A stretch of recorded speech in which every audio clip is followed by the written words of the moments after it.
Great. Buka Alkitab kita sama-sama. Wow. Bulan ini adalah bulan yang luar biasa buat kita. Kita baru selesaikan dengan sukacita hari kenaikan Kristus ke sorga di bulan ini.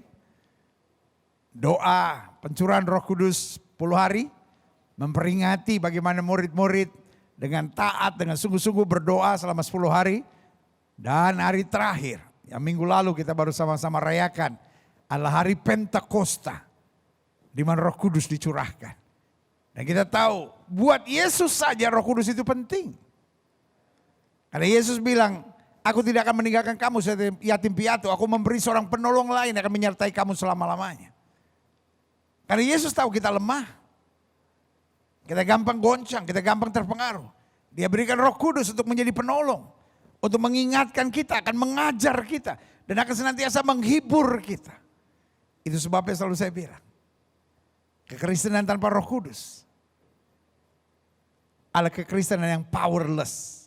Kekristenan yang kehilangan kuasa. Dan orang-orang Kristen yang tidak membuka hati untuk tuntunan Roh Kudus adalah orang-orang Kristen yang bodoh, saudara-saudara. Kenapa saya bilang bodoh? Karena Roh Kudus disediakan buat kita karena Tuhan tahu kita lemah.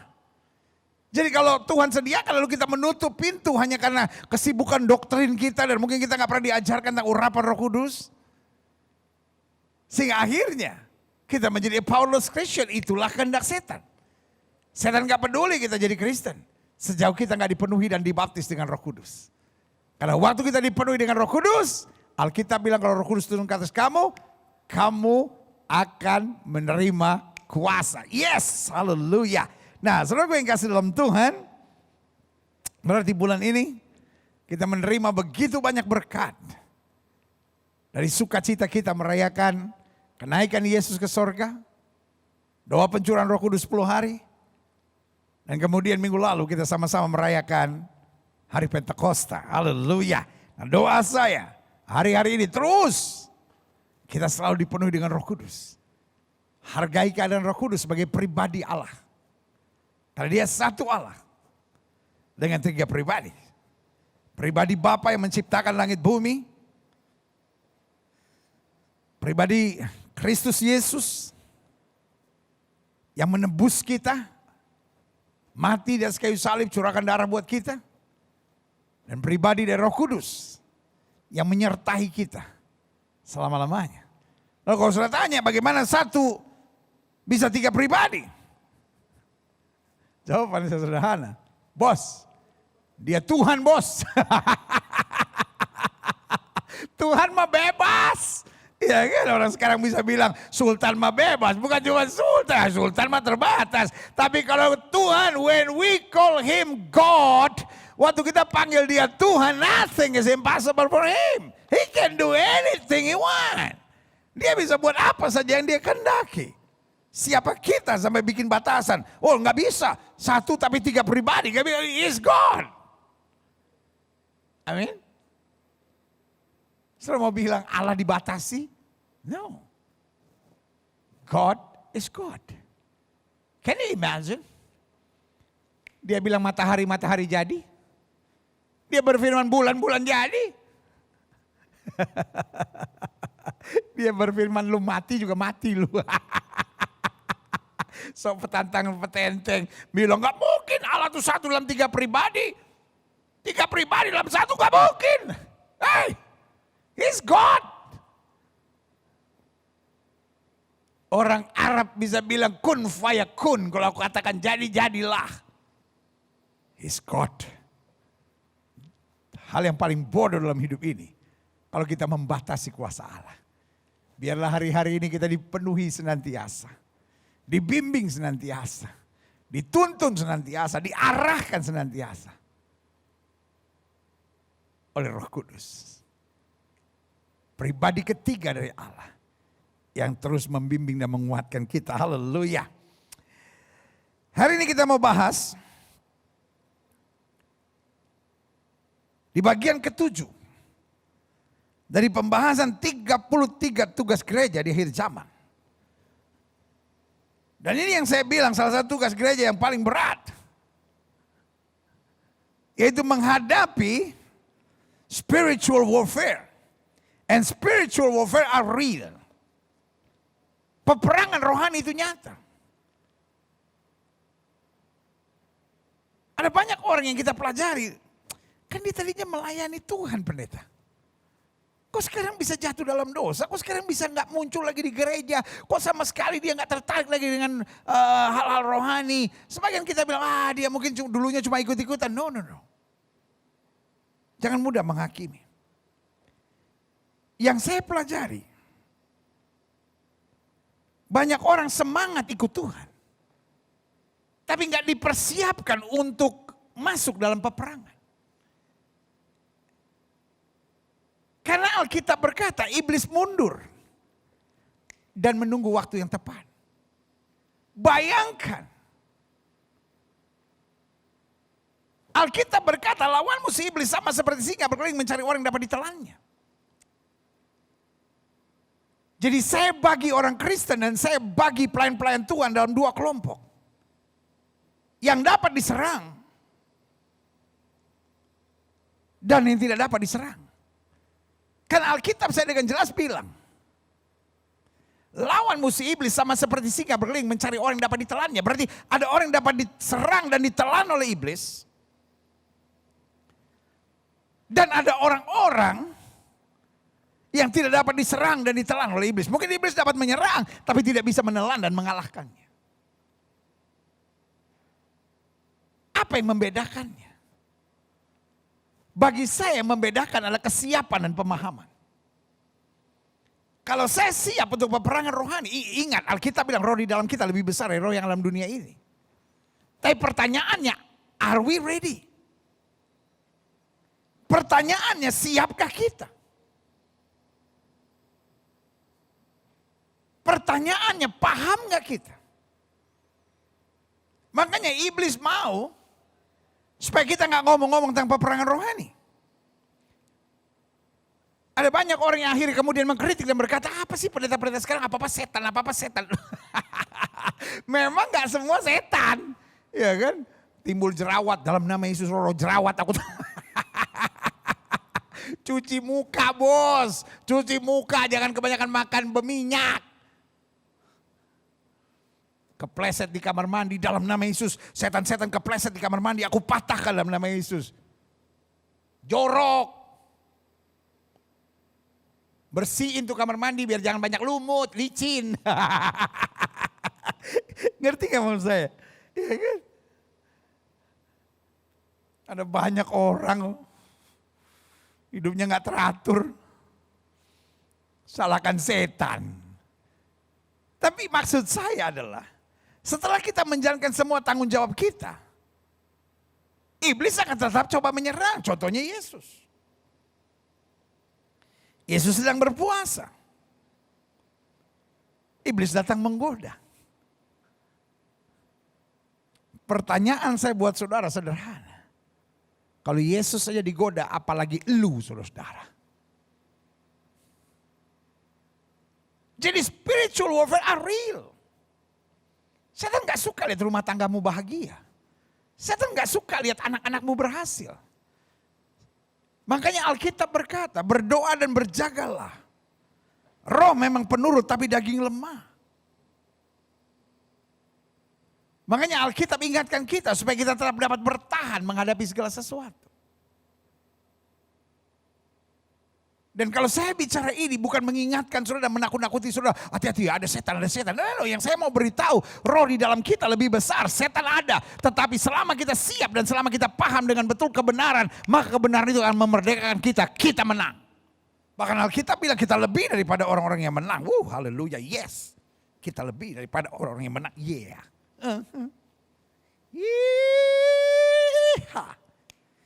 I'm so excited today. Buka Alkitab kita sama-sama. Efesus 6 ayat 10 sampai 18. Buat setiap saudara yang tidak percaya peperangan rohani, rasanya perikop ini mesti kita tip X. Ini bahasa anak SMA tahun 80-an, tip X. Anak sekarang udah gak ngerti kali tip X. Efesus 6 ayat 10 sampai 18. Di bawah judul perikop perlengkapan rohani. Akhirnya, finally, oke, engkau bisa dibaptis, engkau bisa penuh Roh Kudus, engkau bisa melayani, engkau bisa bertobat sungguh-sungguh, engkau bisa bernyala-nyala buat Tuhan, but finally, akhirnya, hendaklah kamu kuat dalam Tuhan, di dalam kekuatan kuasanya. Artinya, meskipun kamu sudah dibaptis, meskipun kamu sudah penuh Roh Kudus, kalau engkau tidak kuat,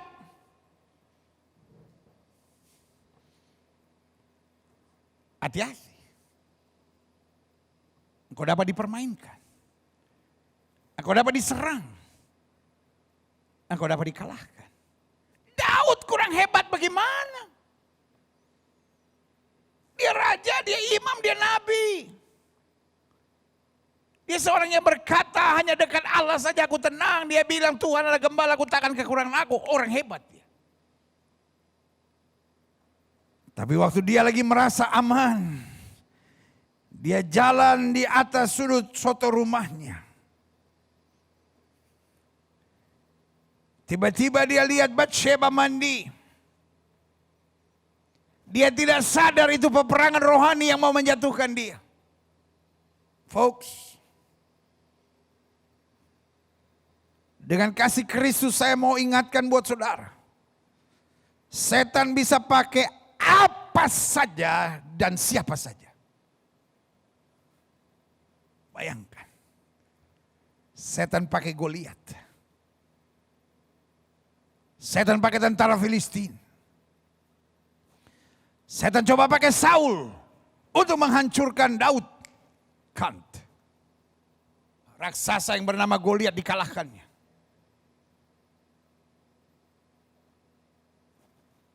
Tombak dari Saul tidak bisa membunuhnya.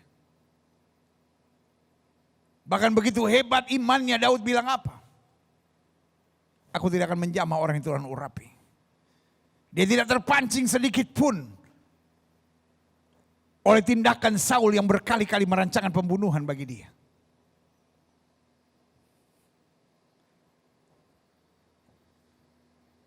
Iblis kirim raksasa yang bernama Goliat tidak bisa menjatuhkannya. Iblis kirim iri hatinya Saul untuk membunuh dan menghancurkan dia, tidak bisa. Iblis pakai tentara-tentara Filistin untuk dapat mengalahkannya, tidak bisa. Selalu Daud memenangkan pertempurannya. Ini yang Alkitab bilang, iblis mundur dan menunggu waktu yang baik.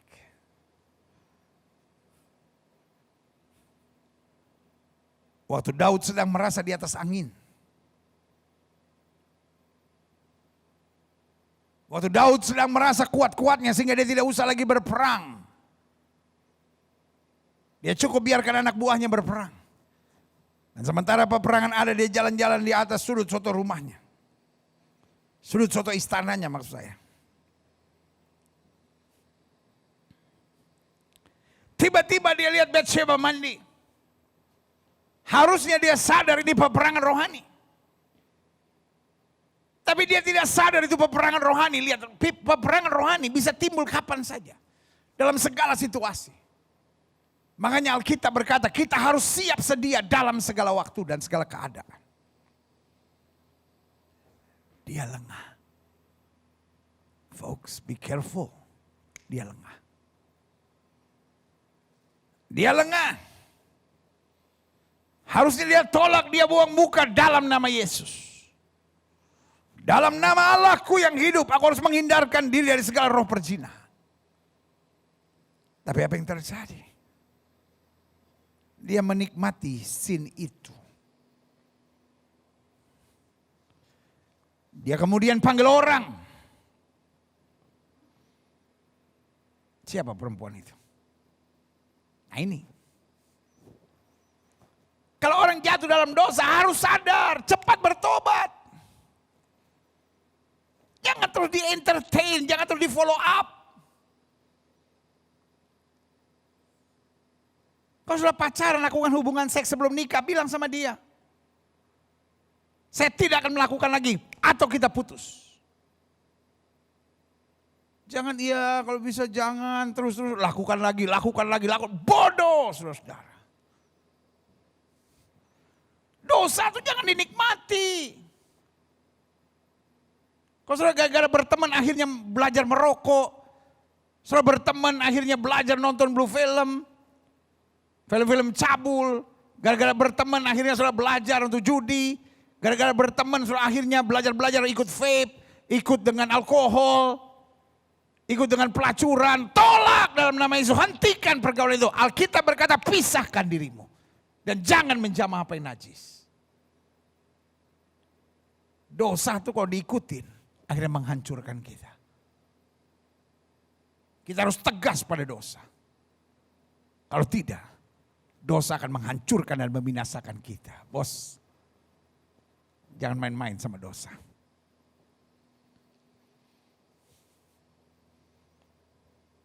Daud dia nikmati.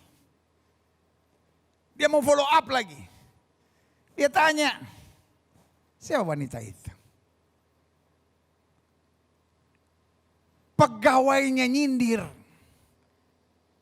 Namanya raja kan dia gak berani untuk bilang, jangan raja itu jahat. Bagaimana caranya? Kalau saudara perhatikan ayatnya. Pegawainya Daud menyindir. Waktu tanya siapa perempuan itu? Dia adalah Batsheba, istri dari Uria. Tidak dijelaskan umurnya, tidak dijelaskan tinggalnya, tidak dijelaskan latar belakangnya. Sebetulnya pegawainya nyindir. Pegawainya mau bilang, bos jangan bos, dia istri orang. Tapi dosa kalau udah merasuk di dalam hati orang baik-baik, saudara-saudara, hati-hati. Apa yang dia buat? Dia bilang, suruh Uria maju dalam peperangan. Taruh dia paling depan. Intinya sederhana. Orang kalau otaknya sudah kotor. Orang kalau otaknya sudah penuh dengan hal-hal najis. Orang kalau otaknya sudah penuh dengan nafsu seksual. Orang kalau otaknya sudah dikuasai oleh setan. Itulah peperangan rohani. Mulai dari cuman iseng. Tapi lama-lama jadi keji dan biadab, saudara-saudara. Sorry kalau saya ngomong keras. Karena banyak orang tidak menyadari. There is a spiritual warfare in our faith. Banyak orang tidak menyadari dan banyak orang gak tahan, banyak orang gak kuat, banyak orang gak siap. Karena nganggap, setan hanya menyerang orang-orang tertentu. No. Alkitab berkata semua saudaramu di seluruh dunia akan menanggung hal yang sama. Yaitu apa? Peperangan rohani.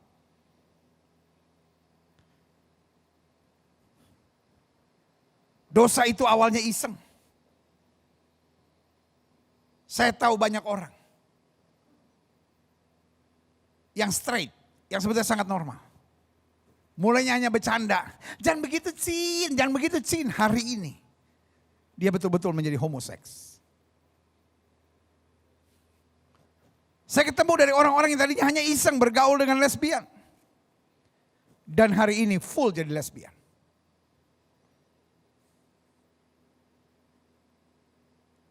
Saya ketemu orang-orang yang hanya nge-vape, merokok untuk gaya. Minum-minum hanya untuk gaya, menyebut dirinya social drinker. Perlu? Perlu kita anak Tuhan jadi social drinker? Saudaraku yang kasih dalam Tuhan, come on. Iblis licik bos, makanya saya bilang peperangan rohani. Awalnya dia buat kita iseng.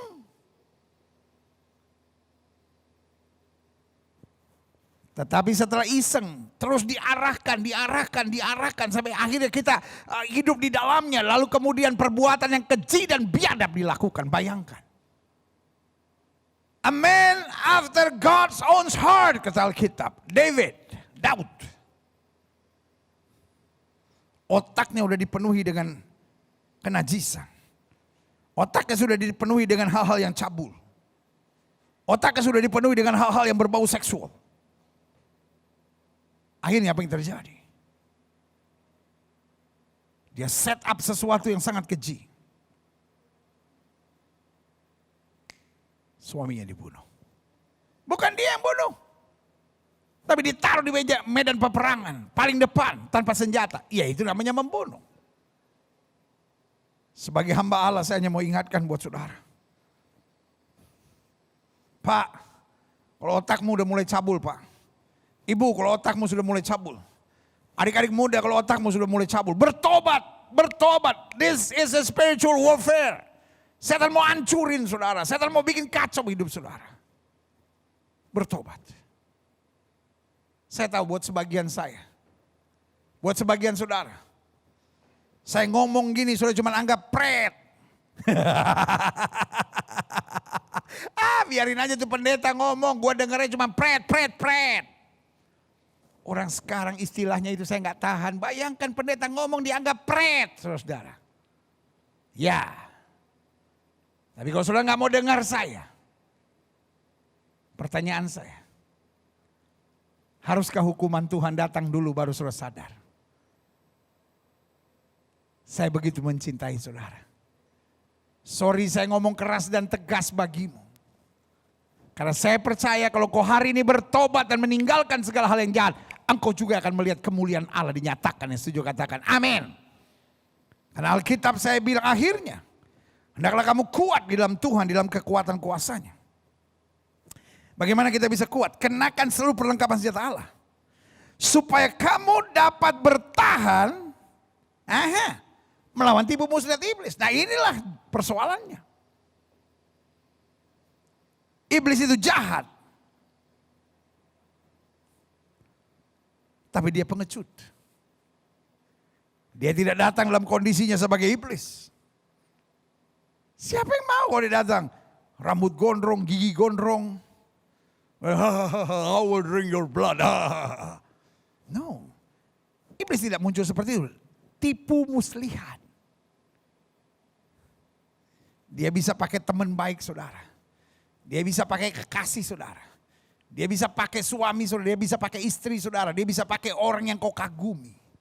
Dia bisa pakai perempuan cantik. Dia bisa pakai pria yang perhatian, dia bisa pakai suami orang, dia bisa pakai banyak hal, dia bisa pakai mantan saudara, dia bisa pakai teman lama saudara, teman SMA saudara, waktu saudara kumpul-kumpul apa itu namanya, pertemuan sekolah, reuni, ada banyak orang gara-gara reuni akhirnya selingkuh. Saya nggak bilang reuni salah, tapi yang saya bilang, setan bisa pakai banyak hal. Dari mana kita tahu? Dari buahnya. Kalau gara-gara itu sudah menjauh dari istri saudara, gara-gara itu sudah merasa ini jalan keluar, engkau mendekat. Gara-gara itu sudah mulai merokok, gara-gara itu sudah mulai nonton film-film cabul, gara-gara itu sudah mulai melakukan tindakan-tindakan yang tidak betul, sudah mulai melanggar apa yang sebetulnya aturan firman Tuhan katakan, itu artinya iblis sedang pakai orang itu. Meskipun dia kekasih saudara. Tapi kalau kekasih saudara ajaknya akhirnya saudara pergi ke diskotik. Dalam nama Yesus itu bukan dari Tuhan. Bilang sama dia, putus sekarang. Dan itu dari setan, saudara-saudara. Gilbert enak aja kalau ngomong dari setan. Loh, kan Alkitab udah bilang dari buahnya. Hidup ini kalau kita tidak tegas. Ingat iblis main dengan apa? Tipu, muslihat. Lihat selanjutnya. Karena perjuangan kita, ini yang saya mau garis bawahi, perjuangan kita bukanlah melawan darah dan daging. Jadi jelas selalu saya katakan, yang ada darah, yang ada dagingnya bukan musuh kita. Itu dulu. Yang ada darah, yang ada dagingnya bukan musuh kita. Musuh kita bukan orang yang memfitnah kita, bukan orang yang ngomongin kita, tapi roh di dalamnya. Engkau tetap harus mencintai semua orang. Bahkan orang yang memfitnah saudara, yang curangin saudara, yang jahatin saudara. Yang ngajak saudara yang gak benar, tetap harus saudara cintai. Tapi tetap ambil langkah tegas. Alkitab bilang pisahkan dirimu. Gelap dan terang tidak bisa bersatu. Gelap dan terang tidak bisa bersatu bukan hanya untuk pacaran.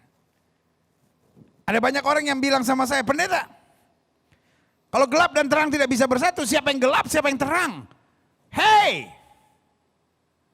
Firman Tuhan bukan untuk dimengerti seperti itu. Gelap dan terang tidak bisa bersatu, sama seperti air dan minyak tidak bisa bersatu. Saya ada program TikTok. Tapi bukan yang begini-begini, ada juga sih gerak-gerakan dikit. Tapi nggak semua. Program TikTok saya lumayan. Banyak kan anak muda yang nonton. Saudara yang belum nonton boleh. Alamatnya sama, Pastor Gilbert L. Ya, ada banyak orang yang bilang, ini pastor atau pendeta sih? Nah itu yang nanya langsung kita tahu dia bodoh. Hari gini masih mempertanyakan itu, bodoh saudara-saudara. Loh, pastor kan Katolik. No, gini. Pastor itu dari bahasa Belanda, pastor. Nah, pastor itu dari bahasa Belanda. Di bahasa Indonesianya disebutnya Romo. Ya, atau biasa juga disebut pastur pakai U, saudara-saudara. Nah, kita disebutnya pastor. Makanya singkatannya PS. Karena bahasa Inggris. Dalam bahasa Inggris, pastor Katolik disebutnya father atau FR. Saya harap kalau bodoh jangan ngotot.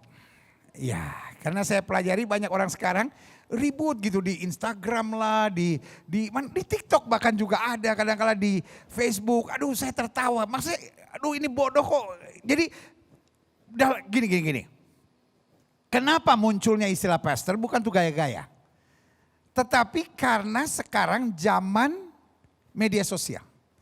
Dan media sosial itu sifatnya universal. Jadi waktu Geren bilang sama saya, karena Geren yang bikin Twitter saya. Dan alamat Twitter saya selalu disebut Pendeta Gilbert. Jarang sekali disebut Pastor Gilbert. Karena ya saya kan yang sebut-sebut pastor biasanya kan yang hamba-hamba Tuhan milenial. Ya kan. Saya punya teman namanya Philip Mantova. Wah, itu dipanggilnya Pastor Philip. Wah, karena dia gayanya agak sedikit milenial. Kalau saya kolonial. Saya tidak bisa bayangkan kalau Daud Tony dipanggil Pastor Daud Tony. Kita satu angkatan, saudara, ya kan, angkatan kolonial.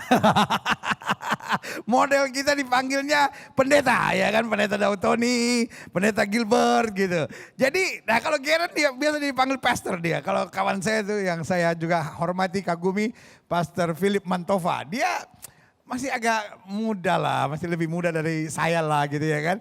Kalau dia dipanggil pendeta Philip Mantova nggak cocok karena gayanya pakai jaket kulit gitu kan, wah keren gitu kan. Nah yang model-model begitu pantasnya dipanggil pastor, ya gitu ya. Jadi kalau saya selalu pendeta Gilbert, cuman di media sosial saya gara-gara Geren anak saya. Jadi waktu mau bikin Twitter dia bilang, "Dad, ini alamat ininya mau apa?" Pendeta Gilbert, aduh jangan Dad, Dad ini kolonial banget gitu. Lu kenapa? Kan Dad memang Pendeta Gilbert kan. Gini Dad, yang namanya Twitter itu kan dibaca oleh semua orang. Termasuk di luar negeri. Kalau Pendeta Gilbert nanti dia panggilnya Mister Pendeta. Karena itu dianggap namanya Pendeta Gilbert. Oh gitu. Hanya ada dua. Mau Reverend, tapi kalau Reverend tuh kayaknya, waduh kayak apa tuh namanya, aduh terlalu rambut mesti sisir kanan gitu, terus pakai minyak, nah itu baru Reverend gitu, kayak Mr. Reverend gitu. Jadi apa dong? Lebih baik Pastor. Kenapa Pastor? Karena Pastor itu artinya gembala. Jadi kalau Reverend itu lebih ke arah pengkhotbah. Tapi kalau pastor itu lebih ke arah gembala. Jadi orang yang mengembalakan. Biasanya dipanggil the pastor of the church. Nah saya harap yang sorry ya pakai istilah ini agak bodoh-bodoh gitu. Akhirnya mulai agak pinter gitu. Supaya jangan, karena saya nggak tahan juga gitu ya kan. Terus nyerang. Padahal persoalannya karena ketidakmengertian saudara gitu ya kan. Jadi sekali lagi pastor itu dari bahasa Belanda, pastor. Ya kan? Bahasa Indonesianya sebetulnya yang tepatnya Romo. Ya. Saya punya banyak teman, biasanya saya panggilnya Romo. Ya kan? Tapi kalaupun mau di bahasa Indonesia kan pastor, pakai pastor. Boleh, pastor. Tapi kalau ini pastor, ya terjemahannya beda. Karena nyebutnya kita juga bukan pastor atau pastor, bukan. Nyebutnya pastor. Nah, pastor. Pastor. Singkatannya PS. Jelas. Jadi kalau sudah lihat PS, pastor, kalangan Protestan, karismatik, biasa. Tidak ada pastor Katolik dipanggil pastor. Pastor Katolik dipanggilnya father. Makanya singkatannya FR. Nah, saya harap penyebutan-penyebutan seperti ini bisa dipahami. Sehingga nggak ada istilah, wah pendeta-pendeta sekarang mau ikut Katolik-Katolikan. Ngapain saudara? Nggak ada kepentingannya. Nggak ada kepentingannya. Saya selalu bilang nggak usah geer-geer banget sih gitu. Nggak juga sih. Saya juga nggak ingin disebut pastor Katolik, sangat tidak ingin saudara. Karena saya bukan pastor Katolik. Jadi saya nggak mau menyamakan, nggak mau ingin deket-deket dan juga nggak mau sama-sama gitu ya kan. Saya jelas Pentecostal pastor. Saya jelas bagian dari evangelical pastor. Saya jelas bagian dari charismatic pastor. Saya percaya Injili. Karena dari cover to cover is the word of God. Saya percaya karismatik. Karena saya percaya pada kegerakan Roh Kudus.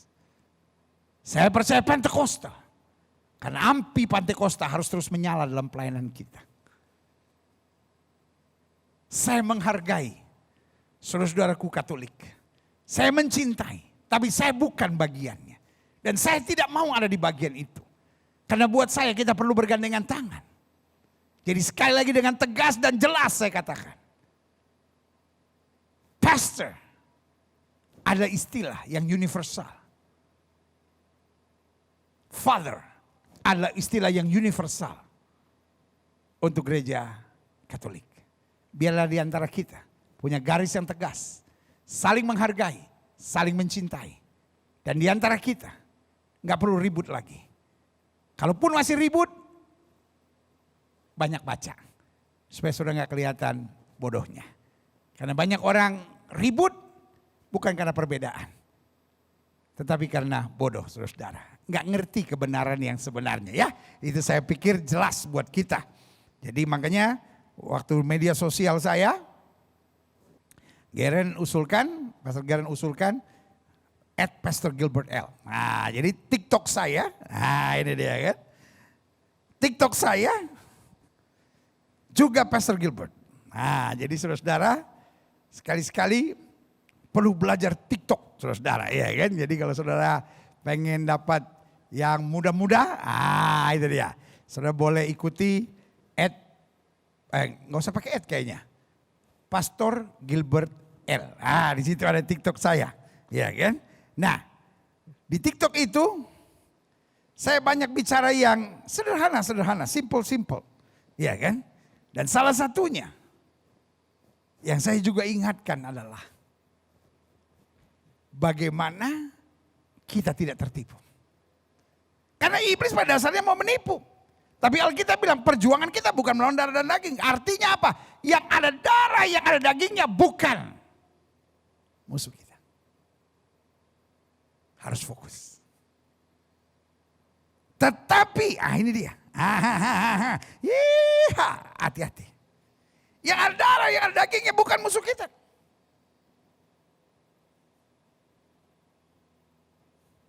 Dengar. Tetapi melawan pemerintah-pemerintah. Melawan penguasa-penguasa, melawan penghulu-penghulu yang gelap ini, melawan roh-roh jahat di udara. Jadi artinya gini. Orangnya harus kita kasihi. Orangnya harus kita layani.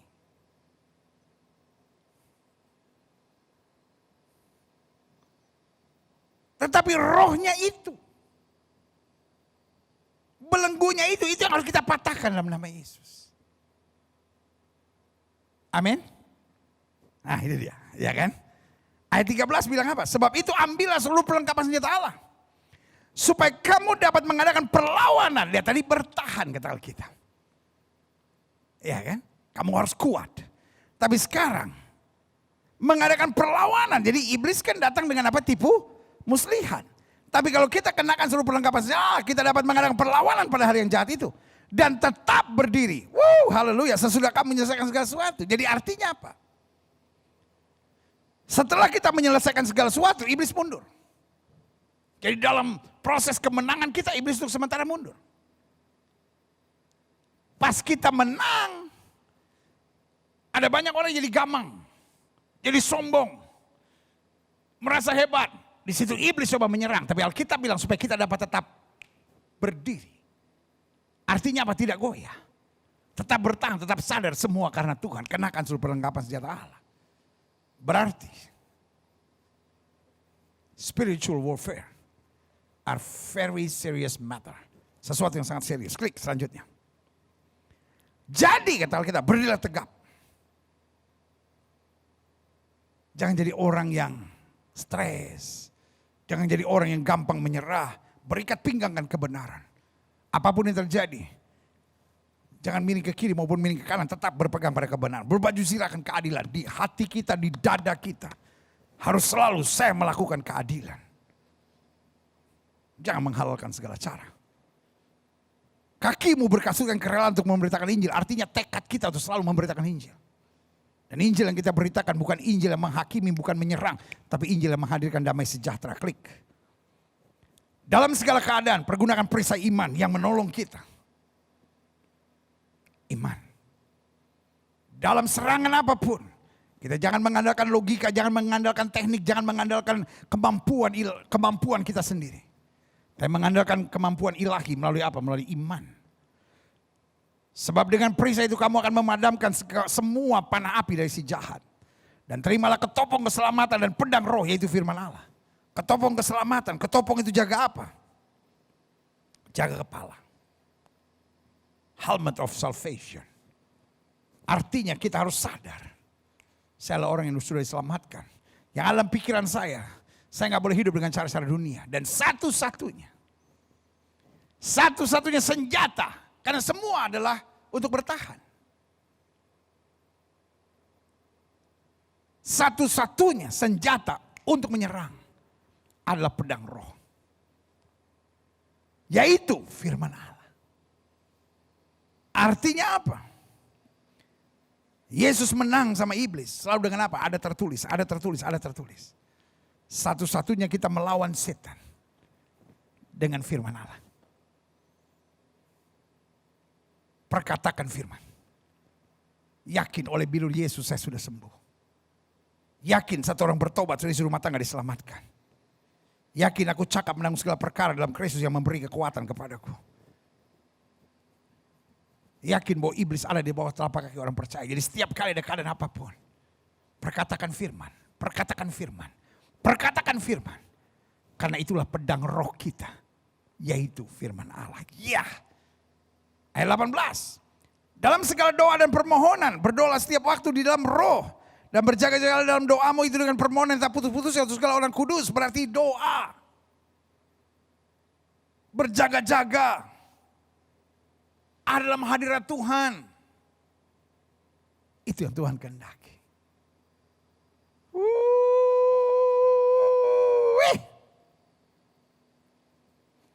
Serangan iblis memang berbahaya.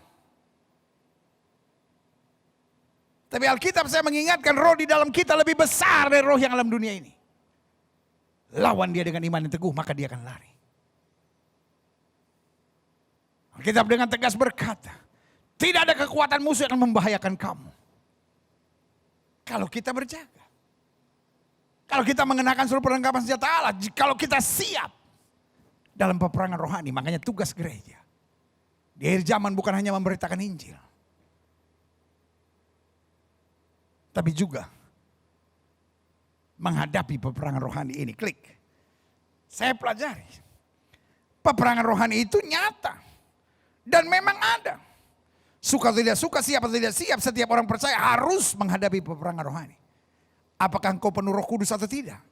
Apakah engkau berbahasa roh atau tidak? Apakah engkau memberi perpuluhan atau tidak?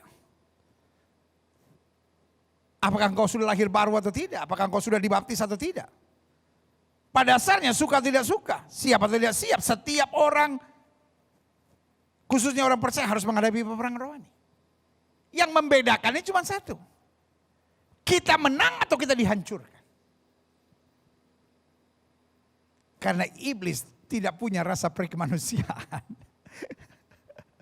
Ya karena dia iblis. Iya kan? Pencuri itu datang, kata Alkitab hanya untuk mencuri, membunuh, dan membinasakan. Ingat, Tuhan tidak ciptakan neraka buat manusia. Menurut Matius pasal 25, jelas Tuhan ciptakan neraka untuk setan, atau iblis, dan malaikat-malaikatnya.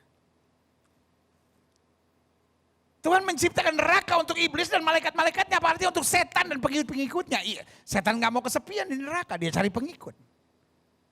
Maka dia cari orang yang dapat ditelannya. Tapi kalau kita mengerti peperangan rohani yang sejati, kita lawan dia dengan iman yang teguh, maka dia harus lari dari kita. Makanya saya catat di sini kita harus sangat waspada. Karena iblis selalu, bahasa saya bilang, memainkan yang saya beri nama unfair game. Tipu muslihat. Tidak nyata.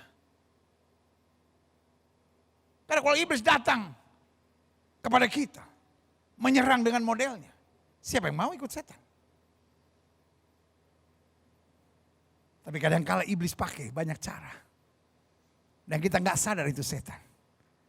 Kita pikir ini kan namanya orang modern, kita pikir wajar, kita pikir kadang manusia biasa, kadang-kadang kita pikir namanya juga pengusaha, kadang-kadang kita pikir kan namanya juga masih orang muda. Nah, coba lihat ayat ini, klik. 2 Korintus 11 ayat 14, hal itu tidak usah mengherankan. Sebab iblis pun menyamar sebagai malaikat terang. Ada banyak orang pikir sin is the solution. Dosalah solusinya. Kenapa orang selingkuh? Nggak ada yang niatnya selingkuh. Tapi dia merasa suaminya nggak mau ngerti dia. Dia merasa suaminya nggak pernah menghargai dia. Tiba-tiba dia ketemu pria lain. Yang kebetulan juga sedang ada masalah sama istrinya. Lalu mulai curhat-curhat sama saudara dan saudara merasa sangat dihargai. Wah, saudara melambung tinggi. Tiba-tiba saudara merasa Tuhan tuh adil ya. Saya tidak dihargai oleh suami saya. Tiba-tiba ada seorang pria yang begini lembut. Yang sangat menghargai saya. Kebetulan dia juga ada masalah sama istrinya. Ya harapan saya sih dia bisa kembali sama istrinya. Lalu kita mulai nyaman, mulai dekat, mulai sering bersama. Lama-lama check in di hotel saudara. Itu bukan Tuhan adil, itu setan berbahaya, hati-hati. Cara kerja iblis itu sama. Ya saya stres pendeta. Makanya saya pergi ke diskotik. Toh saya gak menyembah setan kan. Saya cuma ke diskotik aja. Saya gak ngapa-ngapain, awalnya gak ngapa-ngapain. Lama-lama teman mulai ngajak minum. Teman mulai ngajak obat. Temen mulai ngajak, wah diskotik ini gak ada ceweknya. Datang ke klub ini aja, sama kayak diskotik gitu, tapi ada penghibur-penghiburnya. Kita kan gak ngapa-ngapain, cuman ya ngelepas stres lu. Nah ini dia, cara kerja iblis, hati-hati saudara. Kita merasa nyaman dengan dosa. Karena kita merasa, my sin is my solution of my problem. Itu yang saya bilang, iblis menyamar sebagai malaikat terang, klik. Matius 13 ayat 25, ini yang saya bilang unfair game. Tetapi pada waktu semua orang tidur, waktu kita nggak sadar, waktu kita ngerasa nyaman, datanglah musuhnya, datanglah iblis menaburkan benih lalang di antara gandum itu lalu pergi. Bayangkan. Benih lalang di antara gandum. Iblis licik.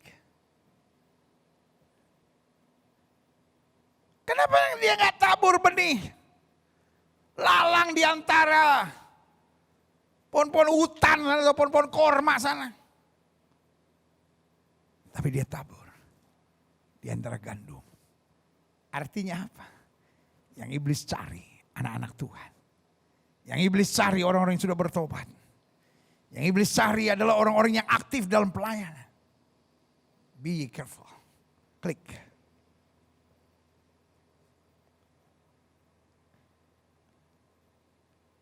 Iblis menyerang.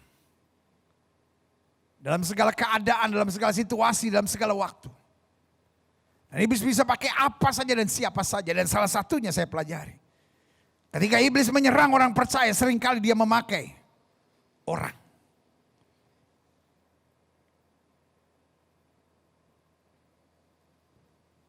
Iblis nggak pakai babi ngepet.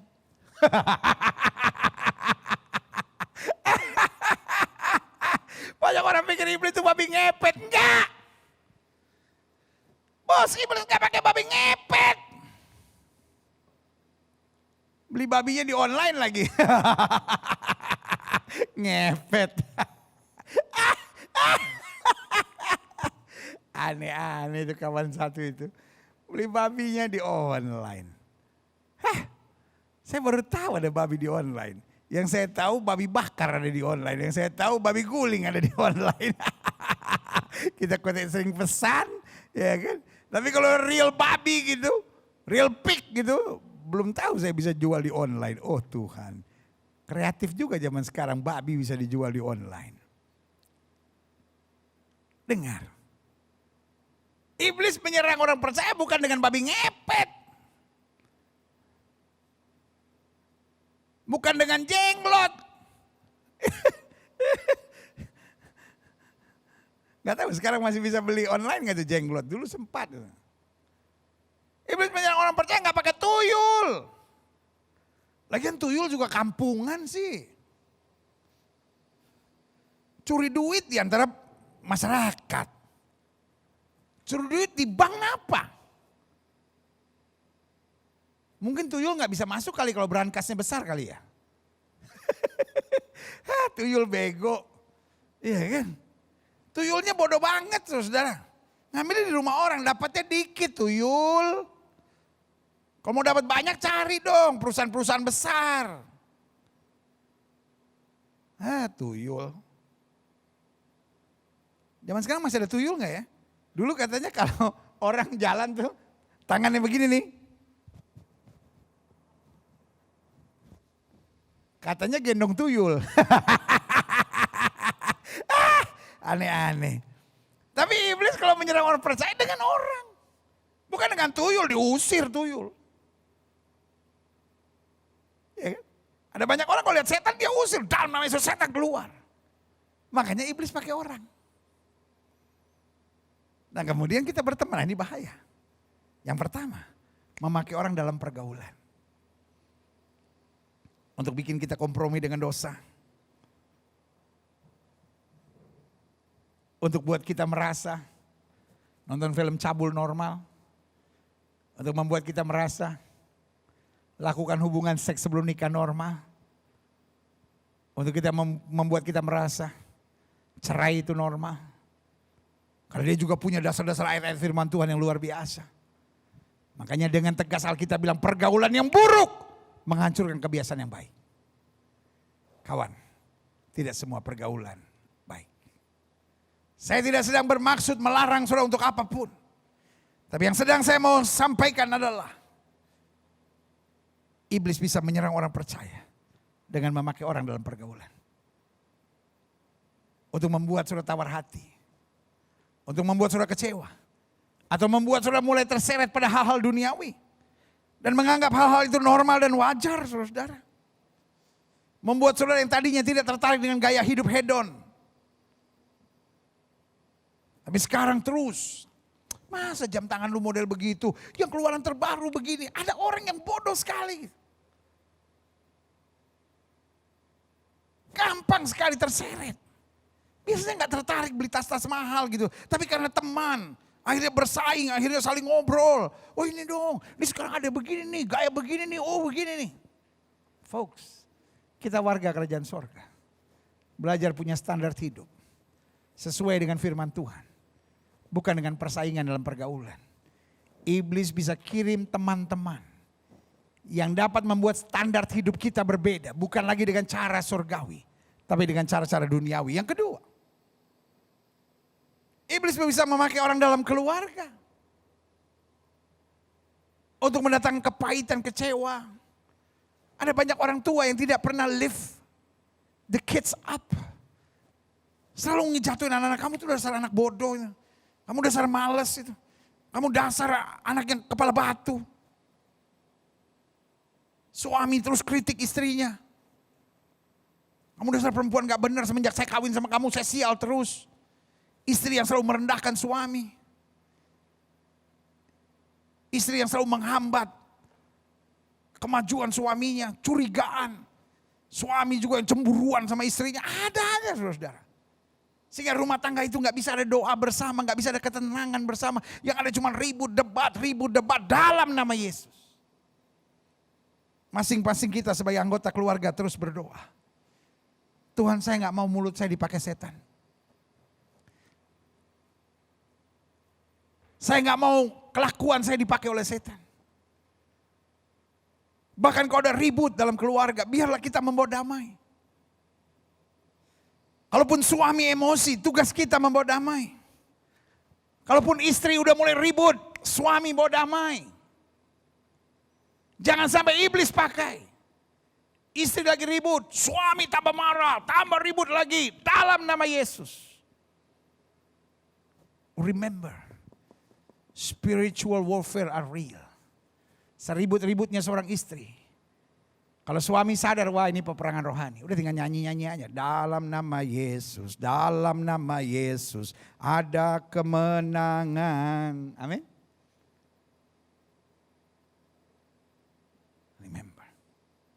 Tapi jangan kenceng-kenceng nyanyinya, dalam hati saudara. Kalau enggak istri teriak atau suami teriak, lu pikir gua kerasukan setan? Jangan balas, selalu bilang iya, makanya saya nyanyi. Dilempar palang pintu lu. Iya kan? Yang ketiga, jadi dalam pergaulan untuk menyeret saudara. Dalam keluarga untuk mendatangkan kepahitan, kecewa, ketertekanan. Dalam pelayanan. Untuk membuat saudara tawar hati. Karena akhirnya saudara merasa, kok orang pelayanan begini ya? Bahkan tidak sedikit orang pelayanan. Yang ngajakin saudara untuk hal-hal yang gak betul. Orang pelayanan yang mulai menabur fitnah dan gosip. Orang pelayanan yang bisa ngajakin saudara karaoke, makanya selalu saya bilang. Orang kalau belum bertobat sungguh-sungguh dalam pelayanan itu bikin rusak saudara.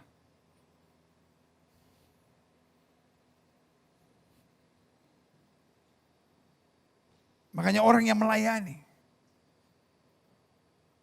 Saya tahu dia belum sempurna. Tapi minimal kalau ada yang gak beres dalam hidup ya jangan ajak orang. Masa kau di dalam pelayanan tapi dipakai setan untuk ngajak orang untuk berbuat hal-hal yang gak benar saudara. Bayangin ada orang yang pacaran sama guru sekolah minggu. Dia ngajakin untuk melakukan hubungan seks sebelum nikah. Jahat lu. Buat saya orang seperti saudara itu keji saudara. Maaf pakai istilah ini, kau biadab. Engkau dalam pelayanan tapi engkau ajak orang untuk melakukan yang jahat. Itu dosa saudara. Dosa di hadapan Tuhan. Buat saya engkau harus bertobat. Tetapi yang paling banyak. Iblis memakai orang dalam pelayanan untuk mendatangkan kecewa. Mendatangkan tawar hati. Sehingga ada banyak orang yang masuk pelayanan akhirnya kaget. Waduh, orang pelayanan ternyata begini ya. Tapi ini yang saya mau bilang. Jangan mau. Kita mungkin kaget lihat orang pelayanan seperti itu. Tapi kita pandang Tuhan Yesus. Kita tetap bilang saya melayani Tuhan bukan karena manusia. Dan saudara-saudara yang hari-hari ini sedang kecewa dengan orang-orang pelayanan. Izinkan saya mengingatkan saudara. Yang kau layani bukan manusia, yang kau layani adalah Tuhan. Kembali ke pelayanan. Biar api dari Kristus tetap menyala dalam hidup saudara. Orang-orang gila, orang-orang gak benar tetap masih mau coba merasuk dalam pelayanan. Karena iblis menyamar sebagai malaikat terang. Tapi kita harus menang. Selanjutnya. Adapun serangan iblis. Yang pertama. Agar kita tidak fokus pada hal-hal positif. dan menjadi orang yang gregetan. Positif di sini nggak ada hubungannya sama COVID. Orang sekarang kalau dengar positif, aduh jangan sampai positif dong. Nah, itu cuma urusan COVID. COVID harus negatif. Tapi yang lain dalam hidup kita harus positif. Makanya saya catat di sini. Adapun serangan iblis agar kita tidak fokus pada hal yang positif dan menjadi orang yang gregetan. Jadi kita lihat istri kita, selalu lihat kekurangannya. Separah itukah istrimu sampai nggak ada kelebihannya sama sekali? Nggak ada hal yang positif dalam hidupnya? Atau engkau yang sedang diserang setan? Engkau sedang under attack of the enemy. Sehingga yang kau lihat fokusnya hanya hal-hal yang negatif, sehingga akhirnya kau gregetan sama istrimu. Separah itukah suamimu sampai kau nggak bisa lihat hal-hal positif dalam dirinya? Yang kau buat hanya kritik, akhirnya kau gregetan sendiri. Suami saya ini udah nggak beres, dia udah nggak kayak dulu, dia begini. Hello, dalam nama Yesus. Apakah suamimu separah itu? Atau engkau yang sedang under attack? Kalau kau melihat orang tuamu, kau lihat mertuamu, kau lihat menantumu, kau melihat orang-orang pelayanan, selalu cuma negatifnya dan akhirnya engkau gregetan sendiri. Sadar hari ini, I'm under attack. Dalam nama Yesus, saya harus belajar melihat hal-hal yang baik, yang berkenan, yang positif. Dan saya mulai ucapkan hal-hal yang membangun, yang jadi berkat. Sehingga saya belajar merendahkan diri. Karena kalau saya lihat kekurangan, saya tidak seharusnya menyerang. Kalau saya lihat kekurangan, seharusnya saya membangkitkan. Karena Alkitab saya mengajarkan bulu yang terkulai tidak akan dipatahkannya. Sumbu yang sudah pudar tidak akan dipadamkan sampai ia menegakkan. Itulah kehendak Tuhan. Tuhan mau jadikan kita alat. Karena we are not living in Eden yet. Kita belum tiba di sorga. Di sekitar kita, keluarga kita, masih terlalu banyak orang-orang yang punya kelemahan dan kekurangan.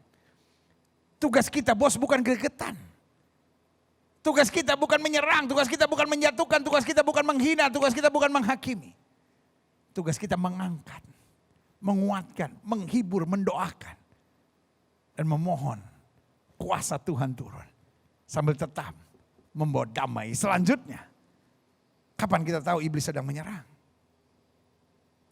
Agar kita kembali pada kesalahan masa lalu kita. Wah, gue ikut orang pelayanan juga begini-begini. Udah gue kembali aja. Itu dia. Iblis mau kita kembali pada masa lalu. Paulus bilang, apa yang dulu kuanggap kebanggaan, sekarang kuanggap sampah. Paulus bilang, aku melupakan apa yang ada di belakangku dan mengarahkan diri kepada apa yang di hadapanku. Hidup Kristen memandang jauh ke depan. Bukan terus menengok ke belakang. Jadi kalau kita udah mulai berpikir, buat apa saya bertahan dalam rumah tangga saya, mendingan saya kembali aja kayak dulu. Buat apa saya ngalah-ngalah? Buat apa saya melayani? Mendingan saya kembali ke dulu. Itu artinya, you are under attack. Setan sedang mengintimidasi pikiran saudara. Di luar Kristus lebih bahagia. Tapi ini yang saya mau bilang, hanya dekat Allah saja aku tenang. Yang ketiga, adapun serangan iblis. Agar kita dingin dan tawar dengan Tuhan dan hal-hal rohani. Ingat pertama kali kita bertobat.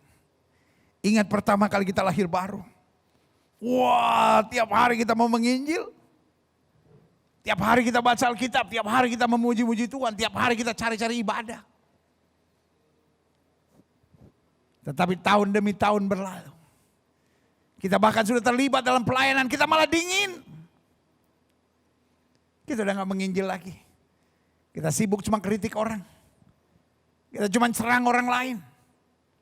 Masihkah kita memuji menyembah Tuhan di rumah kita?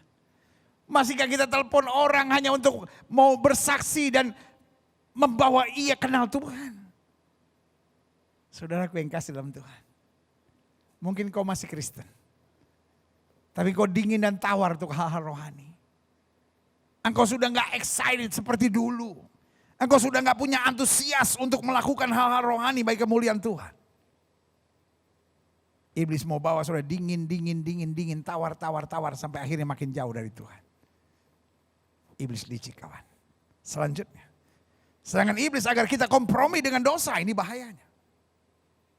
Betul kita masih pelayanan, betul kita masih cinta Yesus, betul Yesus segala-galanya buat kita. Tapi kita pada saat yang bersamaan kompromi dengan dosa. Sebagai hamba Allah saya mau ingatkan jika itu yang terjadi. Berarti kita sedang under attack. Kita sedang masuk dalam peperangan rohani. Dan kita sedang terseret kalah. Karena anak-anak Tuhan adalah orang-orang yang tetap semangat untuk hidup suci. Anak-anak Tuhan adalah orang-orang yang tetap semangat untuk hidup benar. Betul kita belum sempurna, tapi kita berjuang terus untuk makin hari makin berkenan kepada Tuhan. Selanjutnya, serangan iblis. Agar kita tidak hidup dengan kualitas kerajaan Allah. Sampai kita merasa, ya pendeta saya kan orang Kristen tapi kan saya manusia biasa. Betul, tapi kan ada Roh Kudus. Minggu kemarin kita baru bangga merayakan pencurahan Roh Kudus, hari Pentakosta. Dan Roh Kudus dicurahkan buat kita. Supaya kita dapat mengerjakan pekerjaan yang dikehendaki oleh Allah. Karena Yesus bilang apa? Apa yang aku kerjakan dapat kamu kerjakan bahkan lebih besar. Betul kita masih manusia, betul kita masih di dunia. Tapi ada Roh Allah yang hidup di dalam kita. Sehingga kita dapat hidup dalam kuasa kemuliaan Tuhan. Kita dapat hidup dalam kualitas standar kerajaan Allah. Karena Alkitab saya bilang kita ini buatan Allah. Karena itu dari gereja selalu saya tekankan. Kita harus dipenuhi Roh Kudus. Saya tidak mau berdebat. Apakah Roh Kudus artinya harus ada bahasa roh, harus ada goyang-goyang. No. Minta Roh Kudus. Roh Kudus penuhi aku. Roh Kudus bimbing aku. Roh Kudus beri hikmat buat aku. Roh Kudus arahkan aku untuk selalu ada di jalan Kristus. Haleluya. Selanjutnya saya pelajari. Bagaimana kita berperang. Nah, ini dia penting. Kalau kita menghadapi peperangan rohani. Kita sudah belajar bagaimana iblis menyerang orang percaya memakai orang. Kita sudah belajar kapan kita sadar serangan-serangan iblis ini ke arah mana iblis mau bawa. Nah sekarang sebagai penutup saya mau tekankan. Ada 4 hal penting bagaimana kita berperang.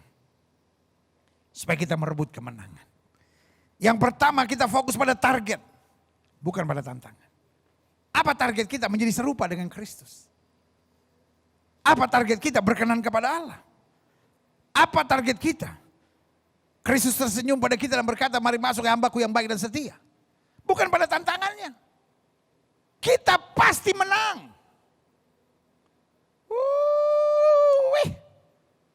Kita pasti menang, kita pasti menang, kita pasti menang. Tapi jangan fokus pada tantangannya. Kalau fokus pada tantangan kita mengeluh, kita cari jalan keluar duniawi, kita menghalalkan segala cara, kita kompromi dengan hal-hal daging ini.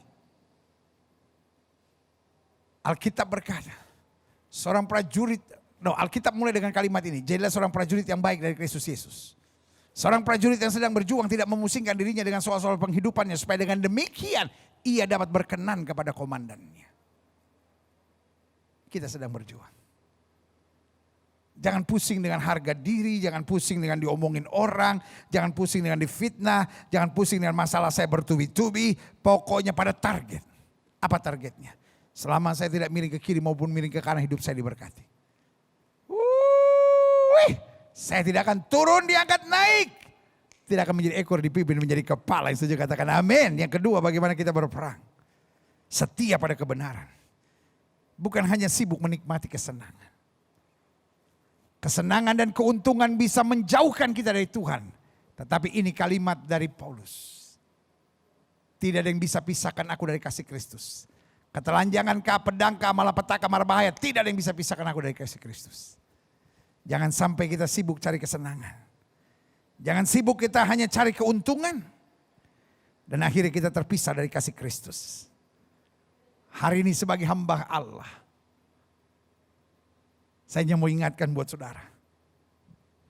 Daud jatuh. bukan karena tekanan. Daud jatuh bukan karena tantangan. Daud jatuh bukan karena masa yang sukar, tapi Daud jatuh karena kesenangan. Banyak anak-anak muda jatuh karena kesenangan. Banyak hamba-hamba Tuhan jatuh karena kesenangan.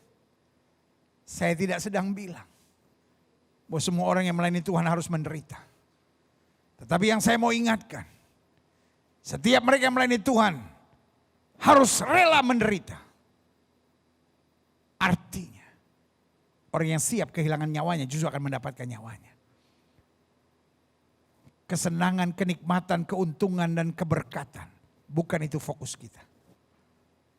Fokus kita hanyalah menyenangkanmu, senangkanmu. Hanya itu kerinduanku, menyenangkanmu, senangkan hatimu. Hanya itu kerinduanku. Amin. Itu fokus kita. Kalau karena kita menyenangkan hati Tuhan, kita harus kehilangan sesuatu, siap. Kalau karena menyenangkan hati Tuhan, kita harus berhadapan dengan tantangan, siap. Kalau karena fokus pada menyenangkan sesuatu, kita harus menderita, siap. Tetapi kalau karena menyenangkan Tuhan, kita diberkati, amin. Jangan sombong. Ada orang baru diberkati sedikit langsung menghakimi orang. Oh, lu gak diberkati berarti ada dosa, ada dosa, ada dosa. Hey! Fokus kita bukan menghakimi orang, fokus kita adalah menyenangkan hati Tuhan.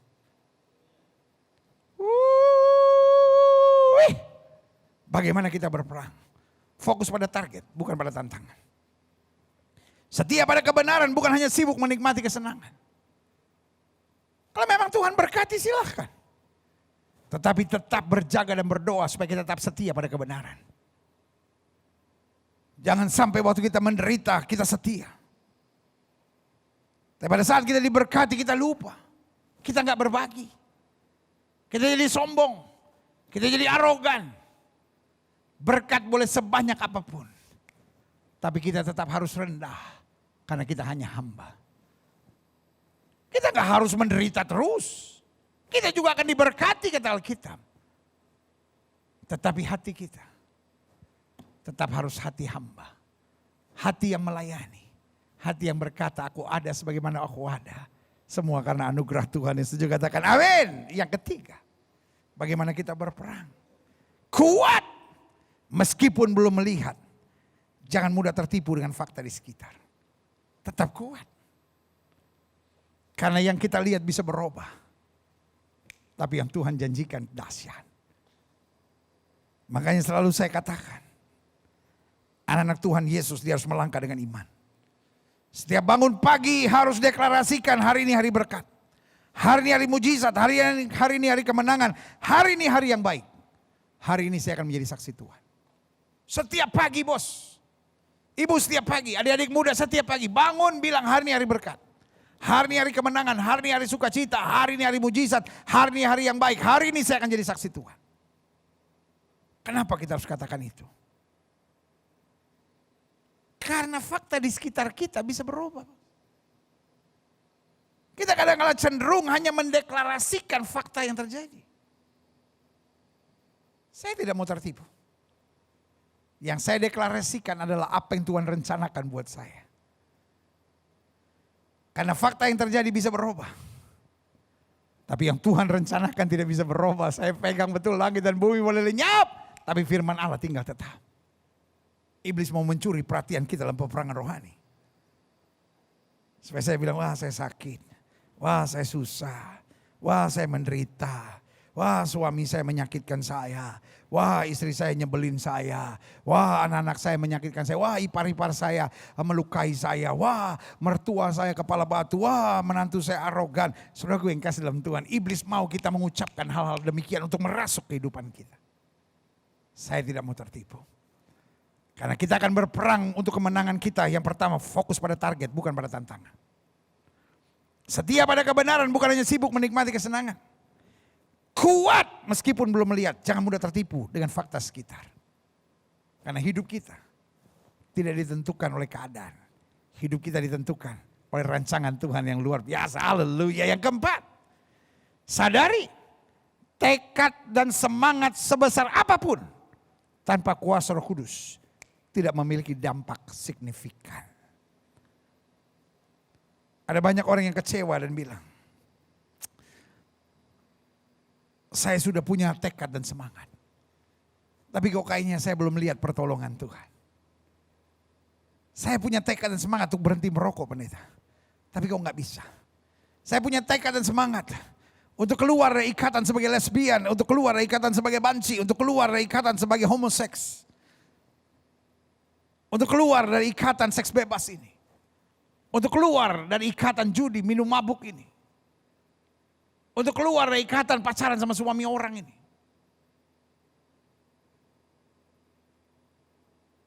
Tapi hari ini saya deklarasikan, this is a spiritual warfare. This is not only just a psychological syndrome. Kalau sindroma psikologi dapat diselesaikan dengan tekad dan semangat.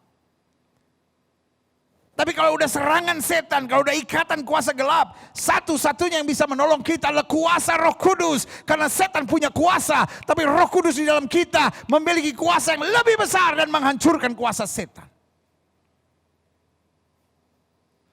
Tidak segala hal bisa diselesaikan dengan psikologi. I thank God for psychologists. I thank God for psychiater. I thank God for doctors. Saya menghargai. Karena mereka adalah orang-orang hebat. Ada banyak persoalan yang harus diselesaikan oleh dokter. Ada banyak persoalan yang harus diselesaikan oleh psychologist. Ada banyak hal yang harus diselesaikan oleh psikiater. Dan jujur untuk saya bilang, ada hal-hal tertentu yang gak bisa hanya diselesaikan dengan doa, meskipun doa luar biasa. Tapi ada kalanya doa kita mengarahkan kita pada psikolog yang tepat, psikiater yang tepat, dokter yang tepat. Tapi kalau urusannya sudah setan, dokter gak bisa tolong, tentara gak bisa tolong, pejabat gak bisa tolong. Satu-satunya yang bisa tolong adalah kuasa Roh Kudus. Itu sebabnya saya berdoa supaya kuasa Roh Kudus di dalam kita mengarahkan kita untuk melihat kemenangan yang dahsyat. Setiap kepala tertunduk, setiap hati terangkat, kita datang pada Tuhan.